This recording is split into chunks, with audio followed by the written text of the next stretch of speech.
Bienvenue à tous, heureux de vous accueillir pour cette émission, l'Évangile pour tous. Nous allons rappeler à l'aide du Nouveau Testament un des épisodes dans la vie de Jésus, et particulièrement lors de l'arrestation de Jésus qui l'a mené jusqu'à la croix. Cet épisode où Jésus va rencontrer une horde d'hommes armés de bâtons et d'épées. Avec lui étaient les disciples, et particulièrement Pierre, qui à un moment donné a pris son épée et a frappé l'un des hommes qui se trouvait là, qui s'appelait Malchus, lui coupant l'oreille. Jésus va prendre cette oreille et va la recoller d'une certaine manière. Et au travers de cet épisode, nous allons découvrir quelques aspects de la miséricorde et de l'œuvre de Jésus. Bonjour, pasteur Jean Cizeron. Bonjour. C'est avec grand plaisir que l'on se retrouve. Alors, cet épisode de la vie et de l'arrestation de Jésus nous renseigne sur la valeur de l'œuvre que Jésus a accomplie pour nous à la croix. Nous pouvons dire d'abord que cette histoire nous renseigne sur le fait que Christ a accompli pleinement les Écritures. Alors, au moment où Pierre, pour tenter maladroitement de défendre Jésus, blesse l'oreille de Malchus, serviteur du souverain sacrificateur, Jésus dit « Arrête, parce que comment s'accompliraient les Écritures d'après lesquelles il doit en être ainsi ?» Donc, par son arrestation, par sa mort, par toute sa vie d'ailleurs, naissance, ascension, mais précisément dans sa passion, le Christ a accompli les Écritures. Il n'est pas mort par hasard. Il n'est pas mort de vieillesse, il n'est pas mort dans un accident, la croix ce n'est pas un accident. Il n'est pas mort d'une overdose, il n'est pas mort parce qu'il était malade, mais il va mourir d'après un plan qui est fixé par Dieu pour le salut de l'humanité. Et ce plan est écrit. On aurait pu citer le psaume 22, par sa mort Jésus l'accomplit. On aurait pu citer le passage du prophète Ésaïe au chapitre 53, par sa mort Jésus l'accomplit. Et c'est l'une des raisons importantes pour laquelle, en mourant, quelques heures après cet épisode de Malchus, Jésus pourra dire « tout est accompli ». Donc, en particulier, l'Écriture est accomplie. Il faut souligner pour la compréhension de ceux qui nous regardent que l'Écriture, c'est l'Ancien Testament qui avait été inspiré par le Saint-Esprit. Il y a des hommes appelés prophètes qui ont annoncé tout ce qui concernait Jésus. On peut donc dire, preuve à l'appui, parce que toute l'histoire de Jésus est rappelée en prophétie dans l'Écriture, donc dans l'Ancien Testament, que la parole de Dieu, la Bible, est la vérité. L'apôtre Paul, dans l'une de ses lettres, le rappelait, il disait « Christ est mort pour nos péchés, selon les Écritures ». Un deuxième point que nous constatons dans cet épisode difficile pour cet homme qui a eu l'oreille tranchée, difficile aussi pour Pierre, parce qu'il y a comme une révolte, une violence qui veut se manifester, qui s'est manifestée pour défendre le Christ. On voit qu'à la place de la haine, c'est l'amour qui triomphe. À la place de la violence, c'est l'amour qui triomphe. Alors, il faut comprendre que la passion du Christ et tout ce qui y est autour est une scène d'horreur, c'est une scène de violence, c'est une scène de coups, c'est une scène de meurtrissure. Et puis le cadre s'y prête aussi, parce que c'est dans le soir. Alors, les ténèbres, bien sûr, aidant.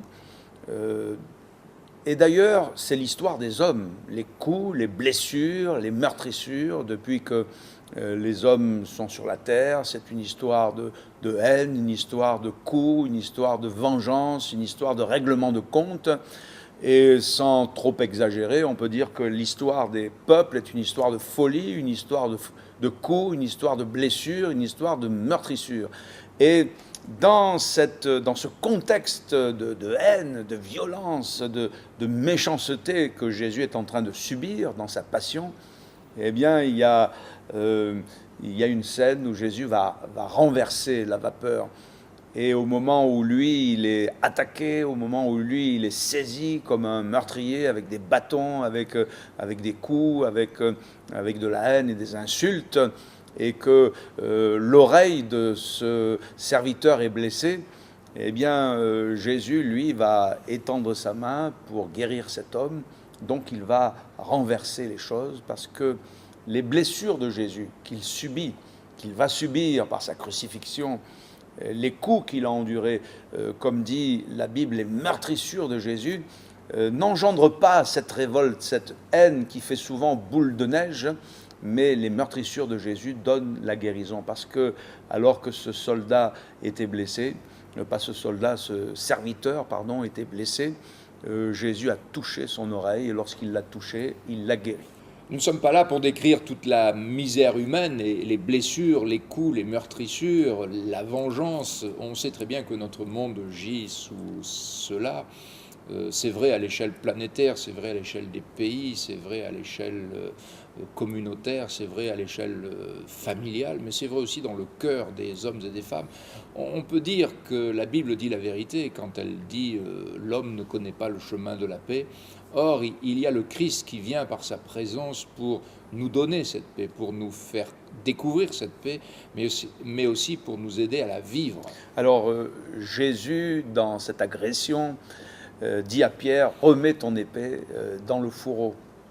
Et un peu comme la lumière qui chasse les ténèbres, le bien qui est plus fort que le mal, l'amour ici, dans cette circonstance, a triomphé de la haine, de la vengeance et de l'amertume. C'est bon de permettre à Jésus de remplir nos cœurs de sa présence, de cet amour qui est plus fort même que la mort, pour qu'on puisse triompher donc de cette violence. Par excellence, Jésus est l'apôtre de la non-violence, et alors qu'il est blessé, qu'il est meurtri, qu'il est injurié, eh bien il n'ouvre point la bouche, au contraire, il apporte la grâce et la paix. Donc cet épisode nous révèle des choses intéressantes, nous les rappelons. Premièrement, Jésus est mort conformément aux Écritures, tout ce qu'il a accompli était prédit.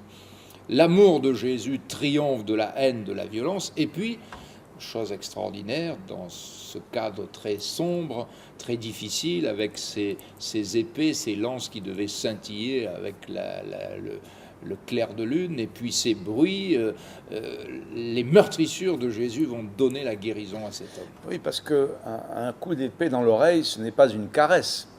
On peut imaginer que dans cette scène de brouhaha, de tumulte, dans cette scène déjà de cris, il doit y avoir des cris, il y a un cri plus fort que les autres qui retentissent, c'est celui de Malchus, dont l'oreille tout à coup est blessée, le sang giclant de ses blessures, et l'amour de Jésus qui, disant à Pierre « arrête », touchant Malchus, et au moment où il le touche, eh bien Jésus le guérit.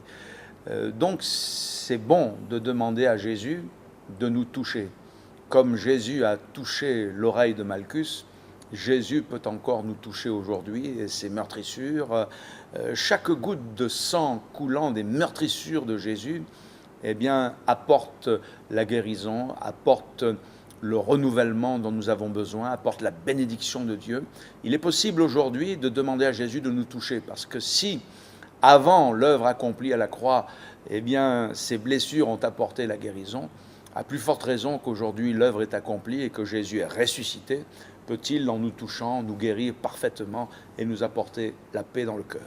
Nous pouvons affirmer avec l'aide de l'Évangile, c'est ce que Jésus a dit, il l'a accompli. C'est d'une manière claire. Et Jésus un jour a dit, aimez vos ennemis. Or, nous trouvons dans cet homme Malchus, qui vient avec cette horde de personnes pour arrêter Jésus, l'image même de celui qui est contre Jésus. Or, l'amour de Jésus va se manifester pour lui en le guérissant. La Bible ne donne pas la suite de son histoire, mais on peut se demander ce que cet homme a dû penser lorsqu'il est rentré chez lui. Je suis venu pour arrêter Jésus, pour qu'on le condamne, on le crucifie, et Jésus m'a fait du bien. Et je pense que tout un chacun peut réfléchir à ce sujet. Qui est Jésus pour moi, alors que lui veut nous faire du bien? Surtout que Malchus était le serviteur du souverain sacrificateur, celui qui va en quelque sorte, eh bien, non seulement organiser, mais décider du jugement de Jésus. Donc, en effet, il a dû lui rendre, on pourrait dire, un compte-rendu, un témoignage de son expérience qui est devenu un souvenir indélébile dans sa mémoire. Et en effet, lorsqu'on a une rencontre avec Jésus, notre vie est marquée. Lorsqu'on a une rencontre personnelle avec Jésus, notre vie, eh bien, à jamais, et pour ne pas dire pour l'éternité, est ainsi touchée par sa grâce, par son amour. C'est ce que nous souhaitons à toutes celles et ceux qui nous écoutent. Eh bien, en se tournant vers Jésus, ils pourront le vivre. J'aimerais vous dire ceci en terminant, que Jésus allait de lieu en lieu faisant du bien. et guérissant tous ceux qui étaient sous l'empire du diable. Jésus s'approche de vous aujourd'hui même, en cet instant.